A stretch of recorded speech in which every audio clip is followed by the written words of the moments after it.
नवंबर 2020 में हमने अपनी फाउंडेशन का आगाज़ किया था इस मोटो के साथ कि हम बहुत सारी चीज़ों पे वर्क करेंगे, जिसमें मेडिकल असिस्टेंट्स थी, गवर्नमेंट हॉस्पिटल्स के रिफ्यूज़ल केसेस को हम एक्सेप्ट करके उनका इलाज करवाते हैं, जिसमें स्पेशली न्यू बोर्न बेबीज़ होती हैं जो रिस्पायरेटरी डिस्ट्रेस सिंड्रोम सेप्सिस के साथ हमारे पास आते हैं।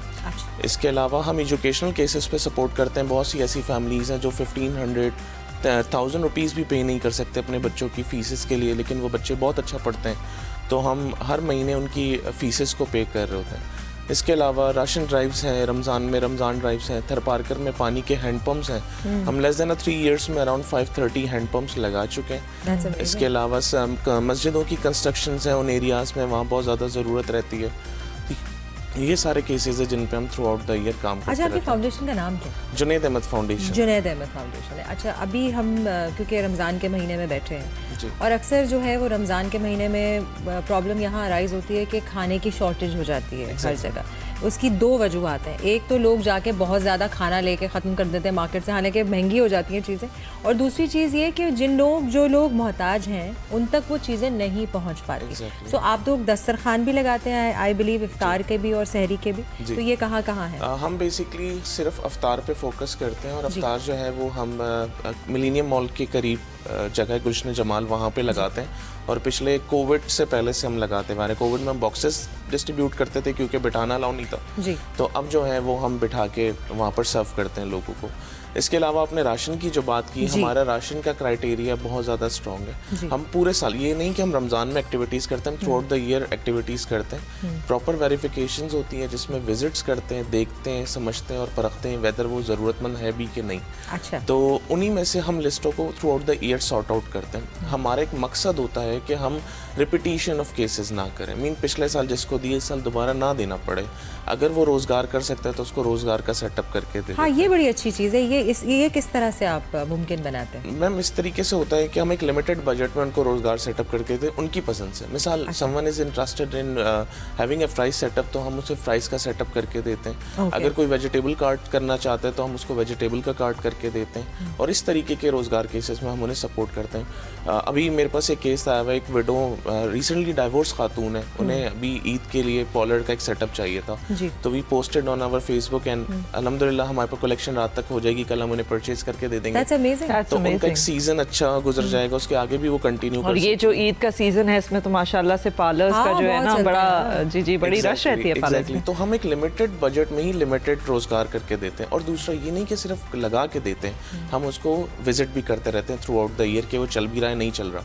अगर कोई नेग्लिजेंस होती है तो हम किसी और को वो दे देते हैं, किसी के हार्ड एंड मनी को ज़ाया नहीं होने देते। That's amazing. और ये चैरिटी रन ऑर्गेनाइजेशन है। हाँ। और अब राशन की जब बात वो बीच में खत्म हो गई थी, तो हम इसलिए थ्रू आउट द ईयर उनको वेरीफाई करते हैं, फिर उनके घर तक हम राशन जो है वो 5 में से 10 रोजे के दरमियान उन तक हमें डिलीवर कर देते हैं, और इस तरीके से उनके जो रमज़ान के दिन वो खैरियत और आफियत के साथ गुजर जाते हैं। अच्छा, मेरे हस्बैंड क्योंकि वो भी समाजी कारकुन हैं और लॉयर भी हैं, तो मुझे तो कुछ पता है कि क्या मुश्किलात पेश आती हैं, लेकिन आप अपने एक्सपीरियंस के बारे में बताएं कि क्या आपको मुश्किलात, लोग कभी कभार गलत ले लेते हैं आपको, मतलब कि फायदा उठा लेते हैं। सबसे मेजर इशू यही होता है कि जब हमने ये चीज़ें स्टार्ट ली थी तो हम ट्रस्ट बहुत ईजिली कर लेते थे। हर रोते हुए शख्स पे तरस आ जाता था, लेकिन अब नहीं आता, क्योंकि अब जो है वो बहुत ज़्यादा पता भी चल गया है। एग्जैक्टली, देखना, क्योंकि वो चमकती चीज़ सोना नहीं होती, तो इस तरीके से हर रोता हुआ इंसान आपको नहीं फील होता कि ये ज़रूरतमंद है कि नहीं।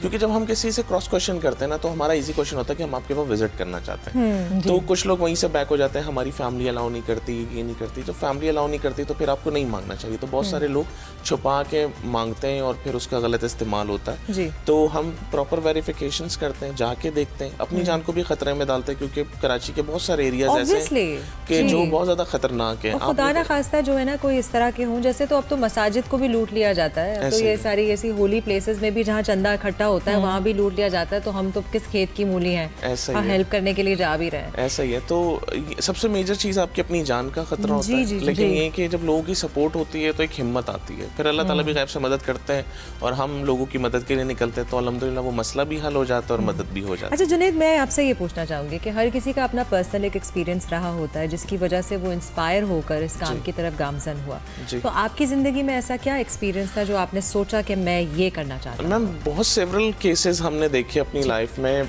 मैं मेडिकल केसेस का रुझान इस तरह से आया था कि एक वालदा जो है वो रोड पे सिरिंज की अमाउंट कलेक्ट कर रही थी, जो नॉर्मल सिरिंज होती है that not cost more than 10 to 20 rupees, तो उसकी अमाउंट जमा कर रही थी वो। तो जब हम डिटेल्स में गए तो पता चला कि उनका बच्चा जो है वो इस वक्त इंक्यूबेटर में, और इंक्यूबेटर के कम से कम एक्सपेंस भी हर हॉस्पिटल के 10-12 हज़ार से स्टार्टिंग है। ये मैं आपको नॉर्मल हॉस्पिटल बता रहा हूँ, अगर आप महंगे तरीन जाए तो 50-60 हज़ार पर डे की कॉस्ट आती है। तो वहाँ से हमें पता चला कि किसी के लिए 10-20 रुपए कुछ भी नहीं है और किसी के लिए 10-20 रुपए बहुत कुछ है। सब कुछ। तो इसी तरीके से हमने वहाँ से स्टार्ट लिया, तो हमें मोटिवेशंस आई। अच्छा, हमने टोटली जो सहारा था वो फेसबुक का लिया। अब जहाँ पर नेगेटिव इस्तेमाल होता है हमारे सोशल मीडिया का, वहाँ पॉजिटिव यूजेज भी होता है। पॉजिटिव यूजेज हैं। हमारी 95% जो कलेक्शन है वो सोशल मीडिया प्लेटफॉर्म से ही होती है। और ऐसे ऐसे ग्रुप्स हैं जहाँ हंसी मजाक पूरा दिन शेयर होता है और हमारा एक केस आता है तो लोग वहाँ से इंटरेस्ट लेते हैं, हमसे सवाल करते हैं। अब प्रोफाइल इतनी स्ट्रांग हो जाती है कि लोग खाली विजिट करके समझ जाते हैं कि क्या है क्या नहीं। हमारा एक छोटा सा सिस्टम है कि हम 30 दिन में 30 केसेस करते हैं और हम एक एक चीज़ की आपको रिसिप्ट शेयर करते हैं। आप उस मेडिकल अगर स्टोर की रिसिप्ट है तो आप वहाँ से वेरीफाई कर सकती हैं, हॉस्पिटल की रिसिप्ट है तो हॉस्पिटल से वेरीफाई कर सकती हैं। तो यहाँ लोगों का एक अंदर ट्रस्ट कायम हो जाता है और वो हम पे ट्रस्ट करते हैं, हेल्प करते हैं, सपोर्ट करते हैं और हम उनकी प्रॉब्लम्स को सॉल्व करते रहते हैं। अच्छा, मुझे आपने अभी मेडिकल की बात की, ठीक है। सो जनरली यू नो कोई ना कोई ट्रस्ट जो है किसी न किसी हॉस्पिटल के साथ मुंसलिक होते हैं या कोई इस तरह की कोई मेडिकल फैसिलिटी के साथ मुंसलिक होते हैं। तो आप किसी मेडिकल फैसिलिटी के साथ? मैं बिल्कुल कुछ डॉक्टर्स हैं मेरे साथ लिंक में। मैम देखें, सबसे पहले जब आपके पास सिविल या बासी से आपको कॉल आती है पेशेंट्स की कि हमें यहाँ पर स्पेस नहीं मिल रही, तो हम उनसे समरी मंगवा के डॉक्टर से शेयर करते हैं कि इसके बचने के चांसेस कितने हैं और इसे अगर हम यहाँ रखते हैं तो कितने दिन का हमारा एक्सपेंस आएगा, आप हमें क्या फेवर देंगे। इस तरीके से हम सारी चीज़ों पे कॉन्कुलेशन लगा के कुछ लिमिटेड हॉस्पिटल्स हमसे राब्ते में रहते हैं, हम वहाँ पर उनको फिर शिफ्ट करवाते हैं। और होता है कि जब उनको पता होता है कि एक डोनर से डोनेशन आ जाएगी तो एक तो इलाज भी हमारे एक डर से अच्छा करते हैं कि उन्हें पता होता है कि अकाउंटेबिलिटी है, और दूसरा काम भी ये है कि हम कम कॉस्ट में उन बच्चों को वहाँ से सेहतियाब करके रिलीज़ करवा लेते हैं। तो इस तरीके से डॉक्टर्स का भी लिंक रहता है और हॉस्पिटल्स का भी लिंक रहता है। बाकी फिर कुछ ऐसे वॉलंटियर हैं जो मेडिकल फील्ड के होते हैं तो उनसे भी लिंक रहता है। अच्छा जुनैद, ये तो आपने बता दिया कि आप खुद एक समाजी कारकुन हैं, आपके जो वालिदैन हैं उनको पता था कि आपने शुरू से यही काम करना है, और आप अपने घर को कैसे सपोर्ट करते हैं? क्योंकि ये जो सारा काम है ये तो फिलाई काम है, ये तो दूसरों के लिए काम है, तो अपने घर को सपोर्ट करने में आप क्या करते हैं? मैम मेरा जो है वो जापानीज कार्स का बिजनेस है। मैं जापान से एक्सपोर्ट करता हूँ वेस्ट इंडीज़ मार्केट में। तो मैं उस फील्ड में 2014 से हूँ। तो ये है कि अल्हम्दुलिल्लाह क्योंकि मेरा वो काम नाइट बेस है। वेस्ट इंडीज़ आप ले जाएंगे अगर हमें चाहिए हो जापानीज आपको चाहिए तो मैं आपको दिलवा दूंगा इंशाल्लाह। तो वहाँ की मार्केट क्योंकि हम एक एक्सपर्टीज़ है हमारे पास, तो वहाँ के डीलर्स हमसे लिंक हैं, हमें मंथली ऑर्डर्स होते हैं और हम वो कर रहे होते हैं। तो रात में मैं उस काम को तवज्जो देता हूँ और दिन में मैं सोशल वर्किंग को तवज्जो देता हूँ, क्योंकि लोगों की आपसे उम्मीदें वाबस्ता होती हैं तो फिर आप करते हैं। और इसके अलावा आपने कहा फैमिली का, तो मैं 2013 में एज अ वॉलंटियर बहुत सारी ऑर्गेनाइजेशंस के साथ हेल्प करवाता था। कहीं कोई जहाँ से फिर आपकी कनेक्टिविटी फिर बढ़ गई। हुए तो फिर लोगों ने कहा कि यार जब दूसरों के लिए करते हो खुद क्यों नहीं करते हो? आप अगले को पैसा जमा करके देते हो, वेदर वो पॉजिटिव इस्तेमाल है नहीं है, क्योंकि अक्सर हमें प्रूव नहीं मिल पाते थे। तो वहाँ से हमारा एक माइंडसेट क्रिएट हो, why not do it ourselves। Exactly। अब कोई हमसे सवाल करेगा, जब हम कोई केस पोस्ट करते हैं, जब सवाल आता है तो हमें पूरे क्वेश्चंस के जवाब with in a seconds ready होते हैं, यहाँ तक कि हमें सोचना ना पड़े कि क्या बोलना है क्या नहीं बोलना। आपके पास सारे सबूत।